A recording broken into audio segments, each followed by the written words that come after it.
Olá, passageiros da nave Revista Rural!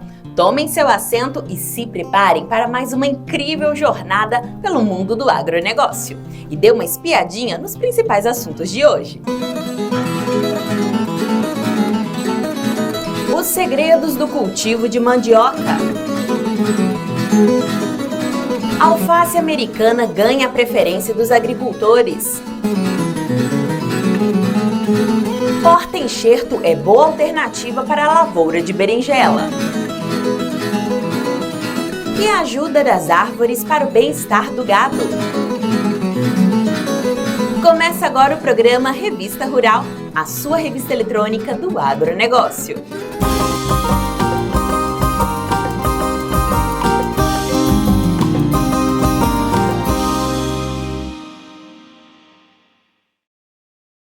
Cultura das mais antigas do país, a mandioca segue sendo uma boa opção de negócio para a agricultura familiar.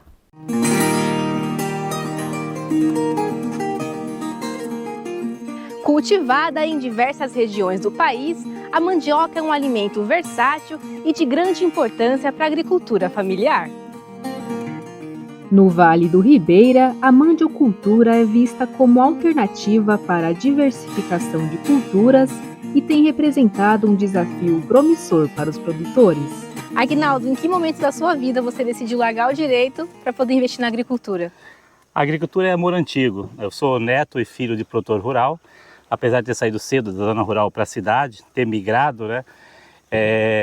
Depois de 30 anos a paixão falou mais alto. Eu retornei. Você foi um dos cooperados aí que decidiu investir de novidade, né? Sim, nós gostamos da provocação, nós gostamos do que é novo, do risco, nós gostamos desse frio na barriga e alavancando muito bem no Vale do Ribeira.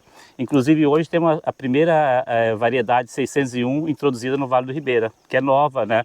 É uma variedade com vitamina A e mais beta-caroteno, que para nós aqui é uma novidade. Agora você está cultivando além da mandioca, o que mais?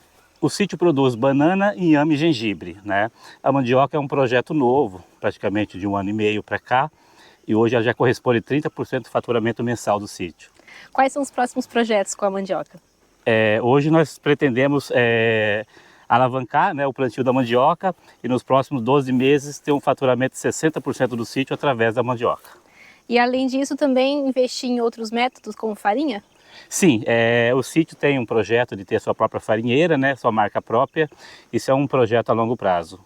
Além de agregar valor ao produto, isso também traz um rendimento melhor com relação ao aproveitamento, né? Sim, o intuito é não desperdiçar nada da mandioca, né, desde a folha até os dejetos, que seria para adubação do próprio sítio. E de que forma que a CAT e também as cooperativas ajudam vocês? Ficou viável, né? A cooperativa, com essa parceria feita com o nosso sítio, ficou viável a venda, né? Introduzir essa mercadoria no mercado, que era a nossa dificuldade. A CAT é um projeto, né, que vem acompanhando esse nosso projeto. O intuito é viabilizar no Vale do Ribeira a mandiocultura, que é pouco divulgada, né? Então a CAT nos acompanha desde o início. Atualmente é servida na merenda escolar? Sim, a nossa maior fatia é a merenda escolar. Então valeu a pena o investimento, arriscar? Sim, a mandiocultura é uma cultura que agrega valores, né? A gente consegue fixar o homem no campo e sem contar que é baixo custo, né? É uma cultura que se adapta fácil a diversos tipos de solo, é uma cultura que não necessita tanto de água, então ela consegue trabalhar em vários climas. Para quem deseja começar, tem um investimento mínimo que você consegue dizer para a gente? Sim, o investimento na mandiocultura, o maior investimento é preparo de solo, esse é o X da questão, e ter maniva de procedência. Então hoje o sítio produz a própria maniva, né? Depois de 1 ano e meio já percorrido esse caminho, ele produz a sua própria maniva com qualidade.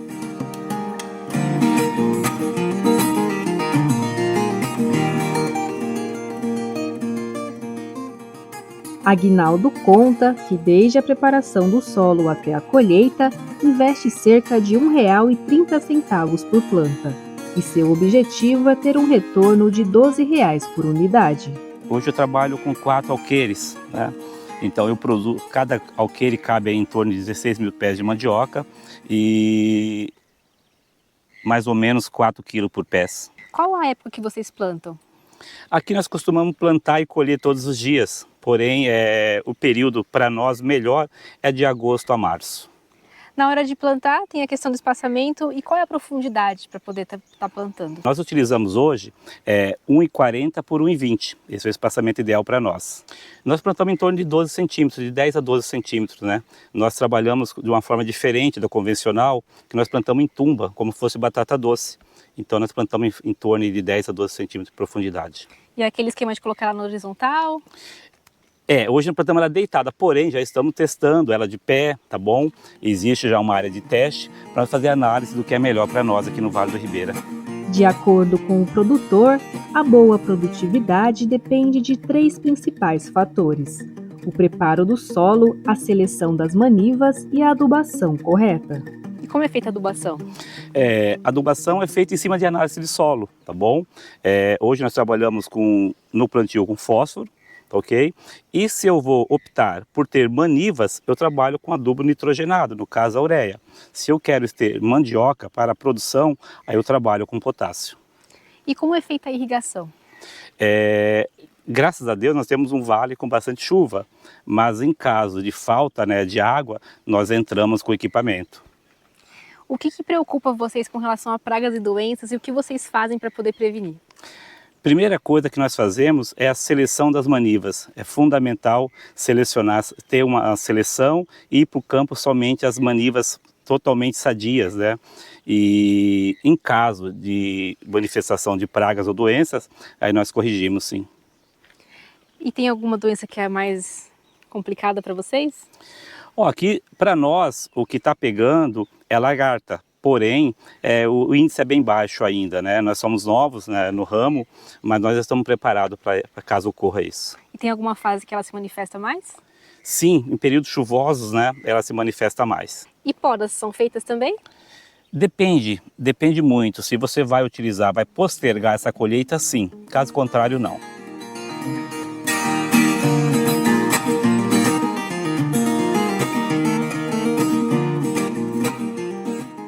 Após 8 meses, chegou a hora da colheita e também de separação da maniva. Aguinaldo, conta pra gente como que faz a colheita aqui. Na verdade, esse processo que nós devemos realizar é feito através de uma ferramenta manual, ok? Que facilita em 80% a força do funcionário. Então é feita a colheita e a partir desse procedimento entra um outro funcionário selecionando a melhor matriz para ser replantada. Como a terra é fofinha, dá pra gente mostrar como que sai, né? Devido ao processo que foi preparado o solo, dá pra gente tirar o manual. Então, vamos lá.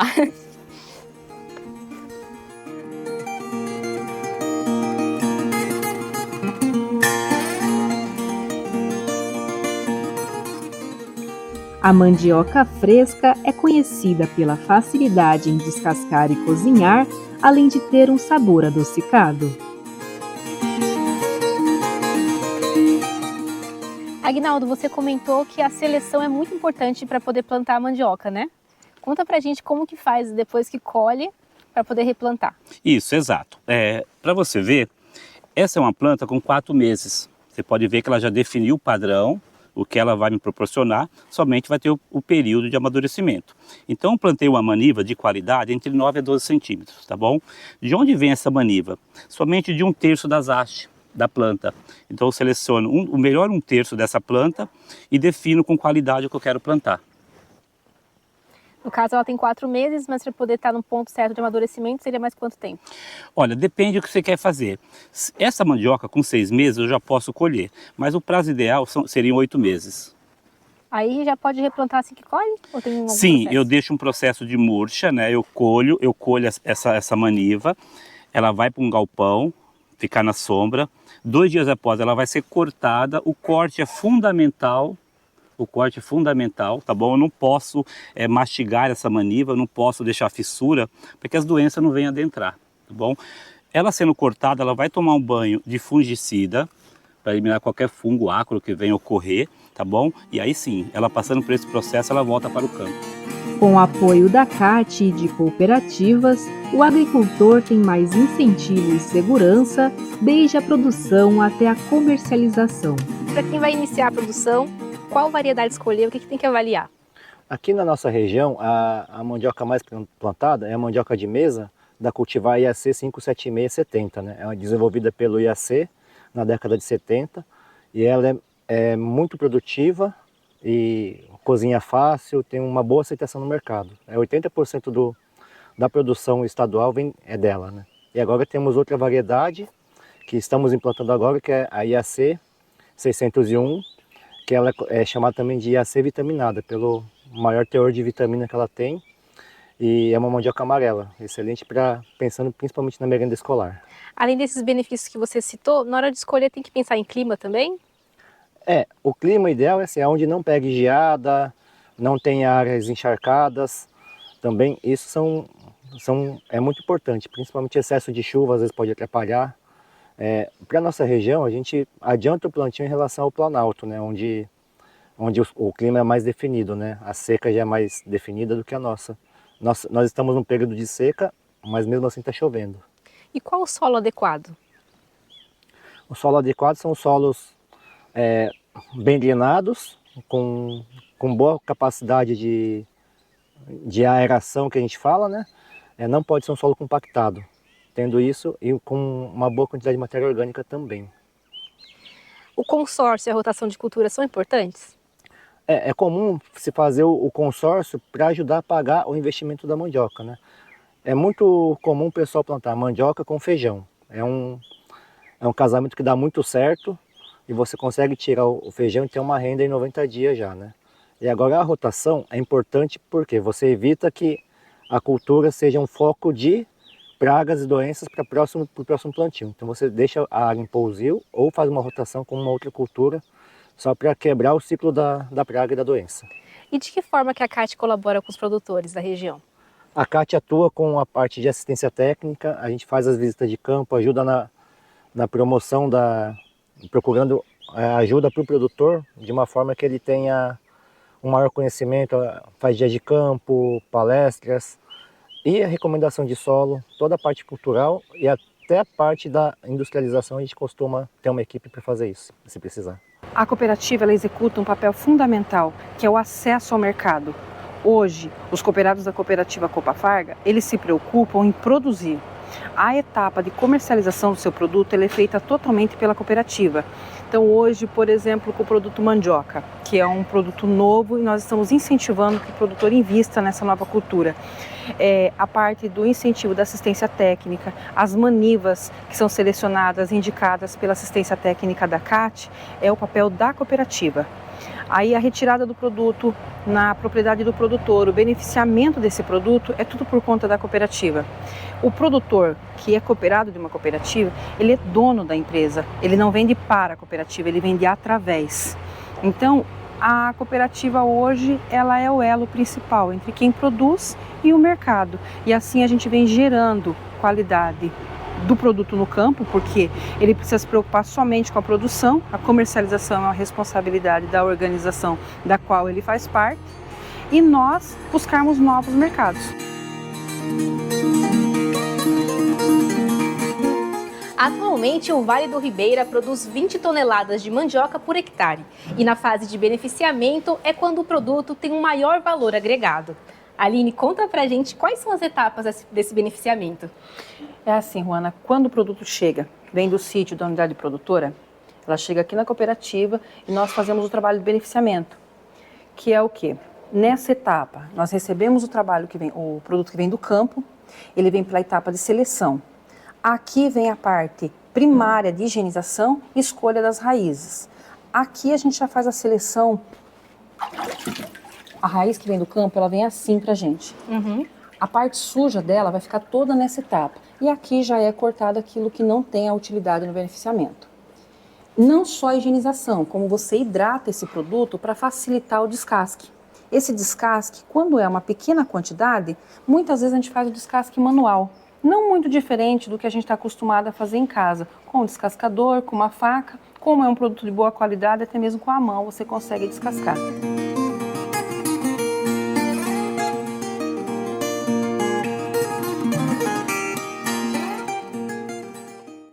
A gente já falou muito disso por aqui. Sombra e água fresca, além de comida, é tudo que o gado precisa para viver bem e ser altamente produtivo. E não é só opinião não, tem pesquisa séria que comprova isso. O sistema de integração lavoura, pecuária e floresta veio para ficar. Em muitas propriedades, ele é a chave para o sucesso no desenvolvimento de várias atividades produtivas. Estudos recentes mostram que as vantagens são muitas na adoção deste conceito de exploração da propriedade.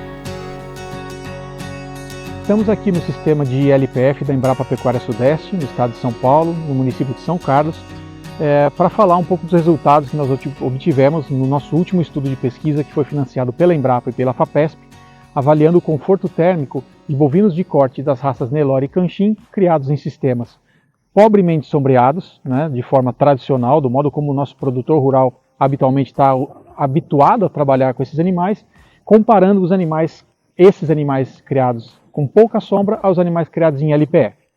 O sistema de LPF ele foi muito eficiente para melhorar o microclima local, né, favorecer as condições de temperatura do ar, umidade relativa e dos indicadores de radiação solar internamente ao sistema, que puderam favorecer assim o conforto térmico dos animais aqui criados.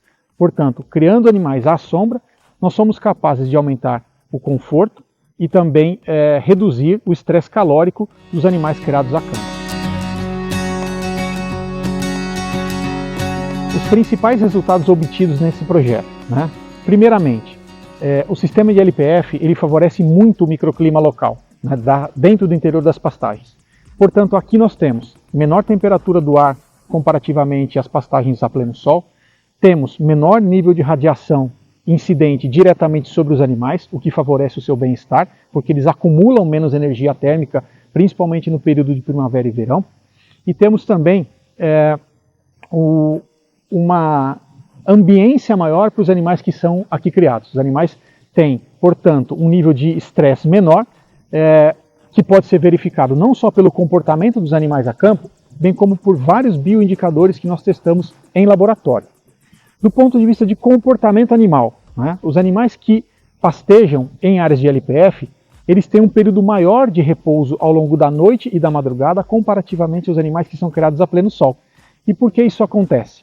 Medimos com acelerômetros, que são dispositivos colocados em colares, e que fazem o monitoramento 24 horas por dia de forma eletrônica do deslocamento e do tempo de ruminação e de descanso desses animais. Os animais criados a pleno sol tiveram que se deslocar mais durante a noite e a madrugada para pastejar, para compensar, né, um maior período de repouso que eles tiveram por causa do desconforto térmico ao longo principalmente dos dias quentes. E por fim, um outro dado bastante importante é o efeito poupa-água dos sistemas de LPF. Por quê? Porque os animais aqui criados, eles procuram 26% vezes menos o bebedouro do que os animais criados a pleno sol, fazendo com que, obviamente, né, ao ir menos vezes ao bebedouro, muito provavelmente também o seu consumo será menor.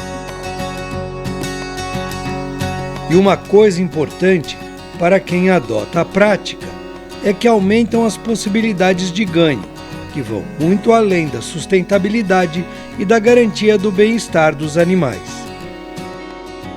A adoção dos sistemas de LPF pode trazer resultados e impactos muito positivos dentro do setor de produção da pecuária de corte. Primeiramente porque um sistema integrado ele é capaz de favorecer, do ponto de vista de serviços ambientais, né, não só o ecossistema, bem como ele pode fortalecer a imagem da nossa pecuária perante os nossos compradores internacionais. Isso é um ponto importante. Do ponto de vista de sustentabilidade também, nós temos um sistema muito mais equilibrado, né, ecologicamente, e capaz também de fazer uma retenção de carbono muito maior do que os sistemas em monocultura. E por fim, além obviamente, né, do conforto e do bem-estar animal, que são pré-requisitos bastante importantes do ponto de vista de escolha do consumidor em relação à carne que hoje ele busca no mercado nacional, temos que pensar também que um sistema integrado pode colaborar bastante para atendimentos de padrões internacionais de bem-estar animal durante o processo de produção, o que impacta muito positivamente na qualidade do produto final, né, pensando em carne ou couro, para que a gente possa alcançar os mercados mais exigentes e, obviamente, a gente ser muito mais valorizado e recompensado pela carne que nós vendemos no mercado interno, mas também no mercado internacional.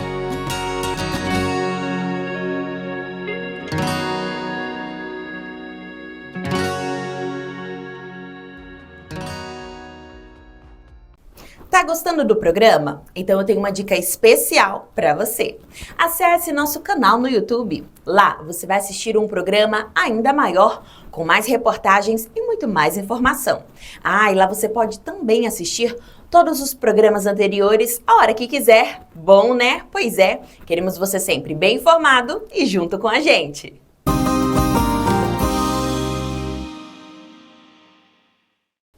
Entre os diversos tipos de alface, a variedade americana vem ganhando destaque entre os produtores de folhosas, por ser mais resistente ao pendoamento.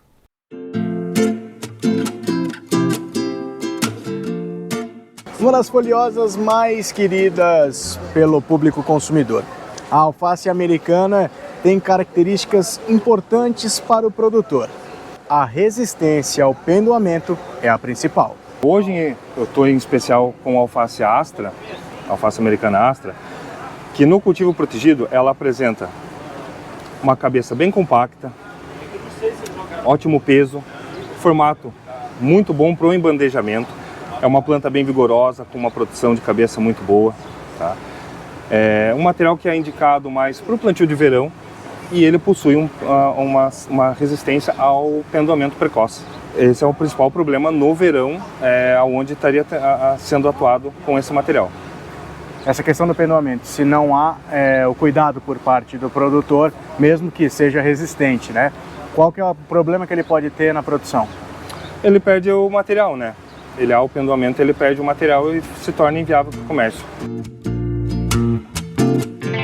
O mercado de alface americana ele está crescendo ano após ano, onde as grandes redes de mercado, os grandes locais, estão adquirindo e estão começando a aumentar o trabalho com esses materiais embandejados.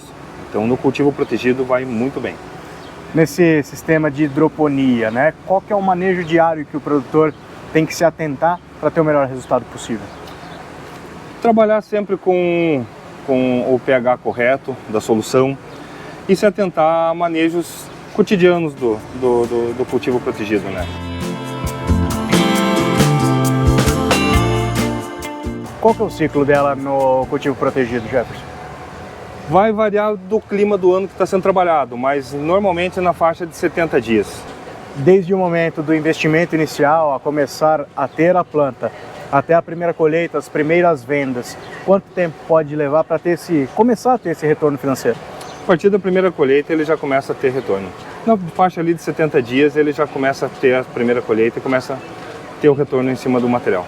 O lugar, a região dele vai ajudar a variar esse período? Influencia, o período do ano influencia. Normalmente plantios no inverno atrasa um pouco mais, plantio no verão é um pouco mais rápido.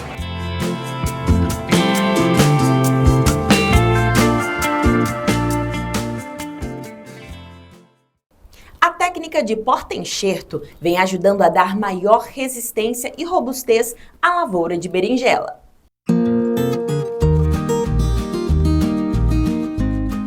Berinjelas vistosas assim chamam a atenção do consumidor. E para atingir esse padrão, investir em porta-enxerto garante maior lucratividade para o produtor. O porta-enxerto para berinjela hoje, assim, tem regiões um pouco mais evoluído, né, para esse tipo de tecnologia, como tem regiões ainda que o pessoal não acredita muito, acha que é um custo muito alto. Né? Aqui no estado de São Paulo, nessa região aqui de Mogi Guaçu, já está cada vez mais próximo de uma realidade. Geralmente terras que plantam berinjelas são terras bastante cansadas, bastante trabalhadas, então tem uma pressão muito grande no solo de fusário e de verticílio. O porta-enxerto ele vem para ajudar nesse ponto. Os porta-enxerto, né, ainda não tem uma resistência 100% para verticílio, mas muitos já têm resistência para fusário. Ele proporciona para a berinjela, no caso, um sistema radicular muito maior. Ele tem 3, 4 vezes mais raízes do que uma planta, vamos falar, pé franco, né, que é sem estar enxertada. Isso daí ele consegue tolerar mais doenças de solo, por ter mais raízes. Se pegar um período de seca, um estresse hídrico, aquelas horas mais quentes do dia, a planta que está mais enraizada, ela consegue ficar um pouco mais robusta também a parte vegetativa dela. Então isso faz com que ela aguente mais estresse e também frio, aguente mais doenças de solo. O produtor vai estar investindo um valor no porta-enxerto, mas no final ele vai ter um lucro maior também? O produtor sempre pergunta isso, puxa, eu vou deixar o custo da minha muda o dobro mais caro no mínimo, né? Mas só daquelas plantas que não teve morte prematura, que não morreu muito cedo, já está pagando esse custo, né? Acontece muito do produtor quando ele está começando a colher o primeiro fruto, a planta começa a morrer. Ali a hora que ele gastou 90% do custo daquela planta, ela morre. Ele, para tirar o custo dela, vai ter que ser a planta vizinha que está do lado, cobrir o custo dessa planta, né? Então, estando enxertado, no mínimo, aquela planta vai entregar fruto suficiente para se pagar.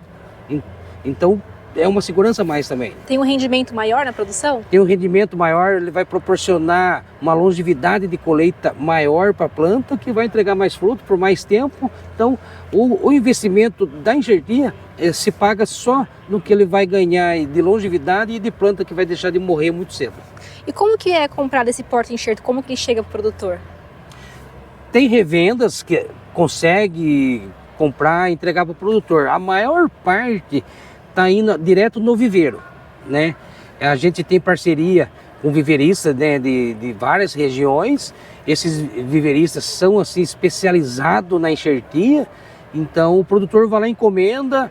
Para ele, eu vou querer uma área de, vou querer assim 10 mil plantas de berinjela, 20 mil plantas. Ele faz uma programação com esse viveiro.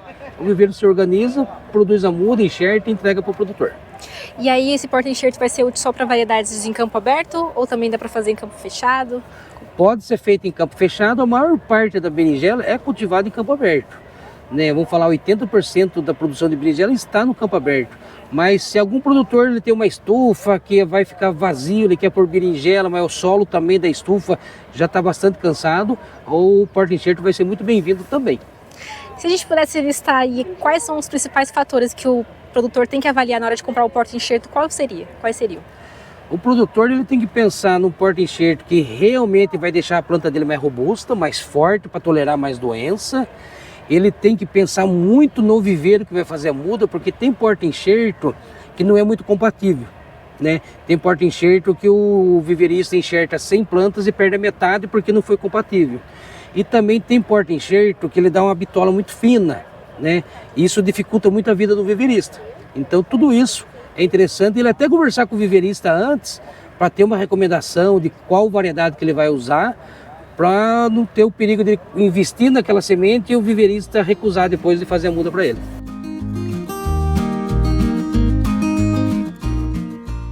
Assim como a escolha adequada do porta-enxerto, o investimento em variedades híbridas pode representar um retorno mais promissor. Berinjela, vamos falar aí no decorrer dos anos, de coisas de no mínimo 20 anos. É uma cultura que acabou ficando defasado, ficou uma cultura um pouco, né, atrasado em termos de tecnologia. Produtores vão falar com muito poucas opções, né, de variedades disponíveis no mercado. Então a gente, esse ano, né, de um tempo para cá, a gente resolveu investir em genética e também na cultura da berinjela, né? Esse ano a gente conseguiu trazer um lançamento de uma variedade de berinjela, trazendo uma precocidade, trazendo um alto potencial produtivo, assim, uma concentração de produção mais rápida do que os materiais mais antigos. E, somando com tudo isso, uma qualidade de fruto diferenciada, né? Uma berinjela que tem uma coloração muito mais bonita, ela tem um padrão de tamanho perfeito que o mercado gosta e é uma berinjela com 0% de espinho, ela é ausente de espinho.